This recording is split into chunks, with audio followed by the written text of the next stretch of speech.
नमस्ते दोस्तों, मेरे वीडियो में आप सभी का स्वागत है। हॉरर स्टोरी चैनल के अंदर तहे दिल से आपका मुरली स्वागत करता है। तो अब हम कहानी के बारे में बात करने वाले हैं। हमारे नेमाराम भैया ने एक बहुत ही प्यारा कमेंट किया था कि जैसलमेर पर एक अच्छी सी हॉरर कहानी बना के लाइए। तो नेमाराम भैया, आपकी फरमाइश पर मैं आज जैसलमेर के उस आलीशान सोनारगढ़ किले के अंदर छिपे एक खौफनाक राज की कहानी लेकर आया हूँ। नेमाराम भैया, मैं आपसे और बाकी सभी दर्शकों से ये कहना चाहता हूँ कि अगर आपको भी अपनी कोई मनपसंद कहानी सुननी हो तो बस उसका नाम बता दीजिए, मैं उसे जरूर लेकर आऊंगा। जैसलमेर का वो विशाल सोनारगढ़ किला जो दूर से देखने पर किसी सुनहरे मुकुट जैसा चमकता है, अपने भीतर एक ऐसा काला सच छुपाए हुए है जिसे सुनकर पत्थर भी कांप जाएं। शहर के बुजुर्ग बताते हैं कि जब रात के सन्नाटे में रेगिस्तानी हवाएं किले के ऊंचे बुर्जों से टकराती हैं तो उनमें इंसानी सिसकियां और जंजीरों के घिसकने की आवाजें साफ सुनाई देती हैं। कहानी शुरू होती है 3 दोस्तों से, आर्यन, नेहा और सिमरन। आर्यन को पुरानी और रहस्यमयी जगहों का जुनून था, इसलिए उसने तय किया कि वे किले के उस निषिद्ध गलियारे में जाएंगे जहां सूरज की रोशनी भी पहुंचने से डरती है। वहां के स्थानीय गाइड ने उन्हें हाथ जोड़कर मना किया था कि रात के वक्त उस किले की दीवारें जिंदा हो जाती हैं, पर जवानी के जोश में उन्होंने किसी की नहीं सुनी। जैसे ही उन्होंने उस अंधेरे गलियारे में कदम रखा, एक भारी पत्थर के खिसकने की आवाज आई और जिस रास्ते से वे आए थे वहां एक विशाल पत्थर का दरवाजा अपने आप बंद हो गया। अब वे उस अंधेरी भूल भुलैया में कैद थे। टॉर्च की रोशनी में उन्होंने देखा कि दीवारों पर नाखूनों के निशान थे, जैसे कोई बरसों से बाहर निकलने की कोशिश कर रहा हो। अचानक हवा बर्फीली ठंडी हो गई और दूर से एक लड़की के रोने की आवाज आने लगी।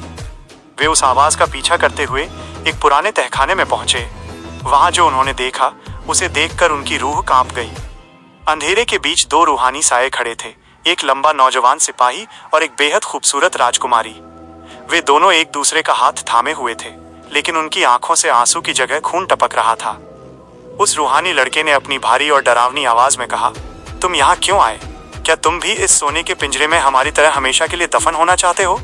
राजकुमारी ने बताया कि सदियों पहले उन्हें उनके प्यार की सजा दी गई थी। राजा के आदेश पर उन्हें इसी काल कोठरी में जिंदा चुनवा दिया गया था। उनकी दास्तां अभी पूरी भी नहीं हुई थी कि तभी पूरे किले में एक भयानक अट्टहास गूंज उठा। परछाइयों के बीच से एक 7 फीट लंबा डरावना साया निकला।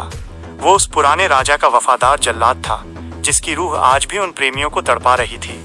उसके हाथ में एक जंग लगी भारी कुल्हाड़ी थी और उसकी आंखें दहकते हुए अंगारों जैसी लाल थीं। जल्लाद ने जैसे ही कुल्हाड़ी हवा में लहराई, पूरा किला थरथराने लगा। वो साया तेजी से आर्यन की ओर बढ़ा। तभी उन रूहानी प्रेमियों ने चिल्लाकर कहा, भागो, उस सामने वाली दीवार के पीछे एक गुप्त रास्ता है। अगर उसने तुम्हें छू लिया तो तुम्हारी रूह भी इसी पत्थर की दीवार में हमेशा के लिए कैद हो जाएगी। आर्यन ने हिम्मत जुटाई और अपनी मशाल की रोशनी उस जल्लाद के चेहरे पर डाली। वो साया कुछ पलों के लिए पीछे हटा। इसी मौके का फायदा उठाकर तीनों दोस्त उस गुप्त रास्ते की ओर भागे। पीछे से उस जल्लाद की खौफनाक चीखें और भारी कदमों की आवाजें उनका पीछा कर रही थीं। वे किसी तरह एक संकरी सुरंग से होते हुए सीधे रेगिस्तान के खुले टीलों पर आकर गिरे। जब उन्होंने पीछे मुड़कर देखा तो सोनारगढ़ किला सुबह की पहली किरण के साथ फिर से सोने की तरह चमक रहा था। वहां कोई आवाज नहीं थी, कोई साया नहीं था, लेकिन सिमरन की हथेली पर एक काले हाथ का निशान उभर आया था, जो इस बात का सबूत था कि जैसलमेर के उस किले में जो कुछ हुआ वो कोई सपना नहीं था। वे दोनों प्रेमी आज भी उस किले के किसी अंधेरे कोने में कैद हैं और शायद आज भी किसी ऐसे शख्स का इंतजार कर रहे हैं जो उन्हें उस जल्लाद के साए से हमेशा के लिए आजाद करा सके। तो दोस्तों, कैसी लगी आपको सोनारगढ़ किले की ये खौफनाक कहानी? कमेंट में जरूर बताइएगा। और नेमाराम भैया, आपकी फरमाइश पूरी हुई। मिलते हैं अगले वीडियो में एक और नई कहानी के